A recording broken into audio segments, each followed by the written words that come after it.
Hello Indian foodie lovers, ఇవాల్టి special సపోటా ice cream కేవలం నిమిషాల్లో తయారు చేసుకోవచ్చు. పిల్లలైతే ఒకటికి రెండు ఇష్టంగా తినేస్తారు.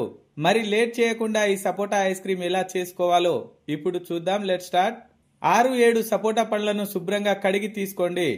6-7 పండ్లతో 5 నుంచి 6 ఐస్ క్రీమ్స్ తయారవుతాయి.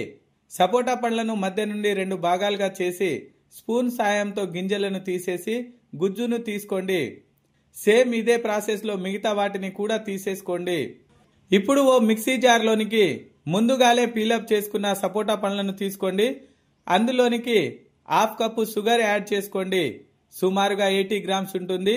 షుగర్ ఎక్కువగా తీసుకునేవారు 90 to 100 గ్రామ్స్ తీసుకోవచ్చు.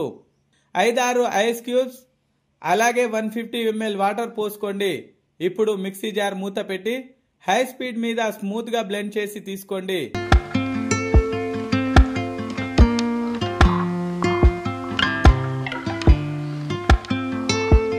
మూత తీసి చూడండి, ఇంత థిక్నెస్ తో ఉండాలి. ఇప్పుడు ఐస్ క్రీమ్ మౌల్ లో నిండుగా నింపుకోండి. ఈ మౌల్స్ నేను ఆన్లైన్ లో పర్చేజ్ చేశాను. చూడండి, ఇలా స్పూన్ పెట్టి కవర్ చేసుకోండి. ఇలా ప్రిపేర్ చేసుకున్న అన్నిటిని ఫ్రిడ్జ్ లో హై కూలింగ్ లో సుమారుగా 8 గంటల పాటు ఉంచాలి. వీలైతే రాత్రంతా ఉంచినా సరిపోతుంది. ఆ మరుసటి రోజు వాటిని డిమౌల్డ్ చేసి కూల్ గా తింటే అదిరిపోతుంది. చూశారుగా, నచ్చితే మీరు ఓసారి ట్రై చేయండి. పిల్లలు ఇష్టంగా తింటారు.